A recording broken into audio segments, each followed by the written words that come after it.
హల్లెలూయా. మన ప్రభు రక్షకుడైన యేసుక్రీస్తు వారి నామములో దేవుని కృప సంఘంలో ఉన్న బిడ్డలందరికీ కూడా నా హృదయపూర్వకమైన వందనాలండి. డిసెంబర్ మాసము 12వ తేదీ 2024వ సంవత్సరము దేవుడు మన దేవుని కృప సంఘమునికి ఇచ్చిన వాగ్దానము. ఆయనే నిజమైన దేవుడును నిత్య జీవమునై ఉన్నాడు. దేవునికి స్తోత్రం కలుగునుగాక. 1 యోహాను 5వ అధ్యాయము 20వ వచనంలో దేవుని వాక్యం ఈ విధంగా సెలవిస్తుందండి. ఆయనే నిజమైన దేవుడును నిత్య జీవమునై ఉన్నాడు. దేవునికి స్తోత్రం కలుగునుగాక.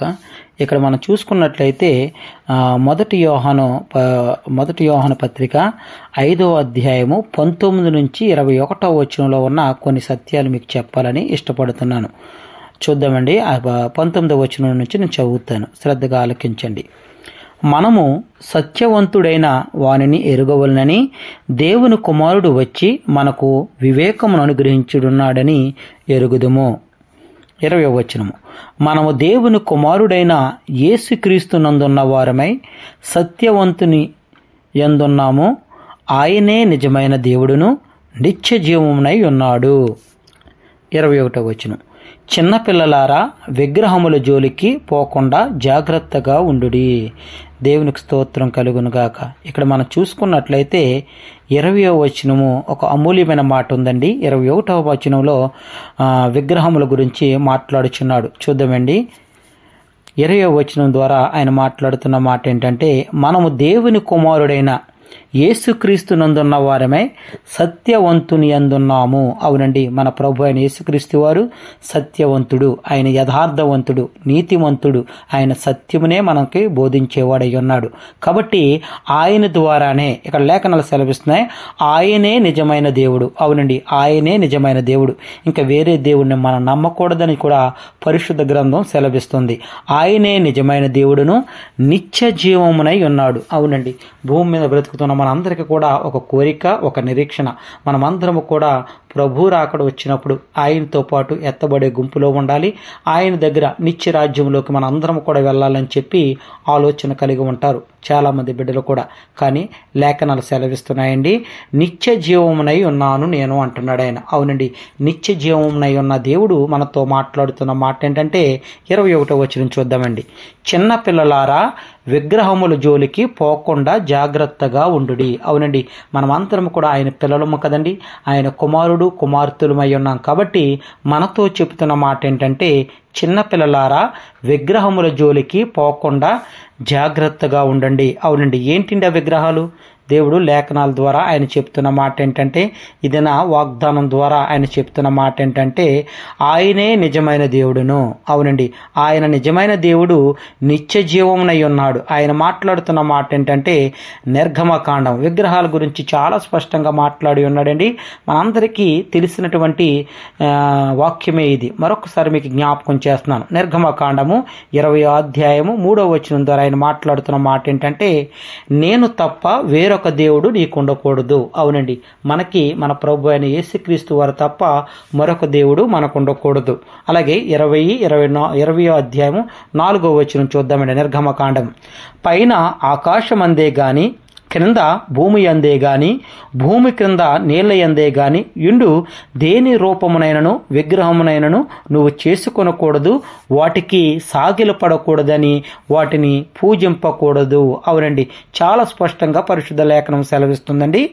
విగ్రహమును పైన ఆకాశం అందే గాని క్రింద భూమి అందే గాని భూమి క్రింద నీళ్ల అందే గాని ఉండు దేని రూపమునైనను విగ్రహమునైనను నువ్వు చేసుకొనకూడదు, వాటికి సాగిలపడకూడదు, వాటిని పూజింపకూడదు. చాలామంది బిడ్డలు విగ్రహాలకు పూజిస్తూ ఉంటారు. ఎంత మాత్రం కూడా మీరు ఆ విధంగా చెయ్యొద్దు అని చెప్పి పరిశుద్ధ గ్రంథం నుండి దేవుడు వాక్యం ద్వారా మనతో మాట్లాడుతున్నాడండి. ఇంకా చూసుకున్నట్లయితే లేఖనాలు సెలవిస్తున్నాయండి.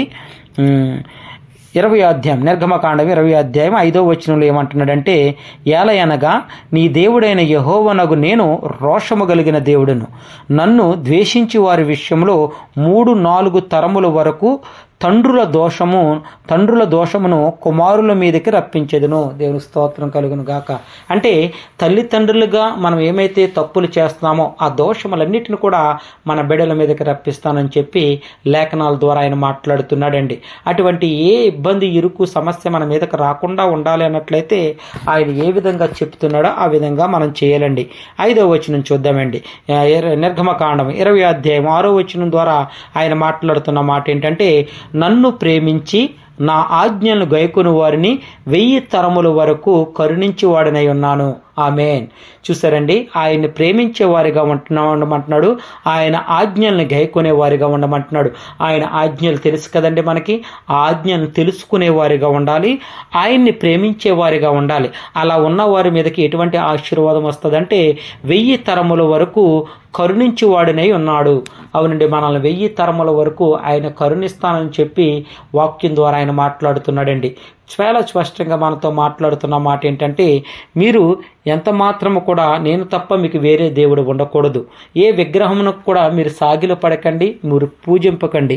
ఒకవేళ మీరు సాగిలు పడి పూజించినట్లయితే గనక మీ మీదకి నా దోషం, తల్లిదండ్రుల దోషము కుమారుల మీదకి రప్పించేదును అంటున్నాడండి. కాబట్టి ఆ దోషము మన మీద ఉండకుండా ఉండాలన్నట్లయితే ఆయన మాట్లాడుతున్న మాట ఏంటంటే, నన్ను ప్రేమించి నా ఆజ్ఞలను గైకొని వారిని 1000 తరముల వరకు కరుణించువాడినై ఉన్నాను. అవునండి, మనమందరం కూడా ప్రభు అయిన యేసుక్రీస్తు వారిని ప్రేమించే వారిగా ఉండాలి. అలా ప్రేమించినప్పుడు ఆయన ఆజ్ఞలను గైకొనే వారిగా ఉండాలి. ఆయన ఆజ్ఞలను తెలుసుకుని ఆయన ఇచ్చే ఆశీర్వాదాలు మనం పొందుకోవాలని నేను ప్రభు పేరట మీ అందరికీ నేను తెలియజేస్తున్నాను. ఇది నా వాగ్దానం కూడా అదే కదండి. మొదటి యోహాను పత్రిక 5వ అధ్యాయము 20వ వచనం ద్వారా ఆయన మాట్లాడుతున్న మాట ఏంటంటే, ఆయనే నిజమైన దేవుడును నిత్య జీవమునై ఉన్నాడు. అవునండి, ఆయనే నిజమైన దేవుడండి. ఆయన ద్వారానే మనకు నిత్య జీవం ఉన్నది. కనుక మనం ఏ విధంగా ఉండాలో, ఏ విధంగా ఉండకూడదో పరిశుద్ధ గ్రంథములు లిఖింపజేసి ఉన్నాడు. ఆయన దగ్గరికి నిత్య జీవాన్ని మనం పొందుకోవటానికి వెళ్ళాలి అన్నట్లయితే ఆ నిజమైన దేవుణ్ణి మనం నమ్మాలి. ఆ నిజమైన దేవుడు మనకు ఆజ్ఞలు పెట్టి ఉన్నాడు, వాటి ప్రకారం మనం నడుచుకోవాలి. ఆయన్ని ప్రేమించే వారిగా ఉండాలి. ఆయన్ని ప్రేమించినట్లయితే గనక మనల్ని 1000 తరముల వరకు నేను ఆశీర్వదించేదను అని చెప్పి లేఖనాల ద్వారా ఆయన మాట్లాడుతున్నాడు. అట్టి ఆశీర్వాదము దేవుని కృపా సంఘంలో ఉన్న బిడ్డలందరూ కూడా పొందుకోవాలి. అలాగే ఈ వాక్యం ఎంతమంది బిడ్డలైతే వింటున్నారో వారు కూడా పొందుకోవాలని నేను ప్రభు పేరట మీ అందరికీ తెలియపరుస్తున్నాను. ఈ కొద్ది మాటలు దేవుడు దీవించి ఆశీర్వదించును గాక. ఆమేన్.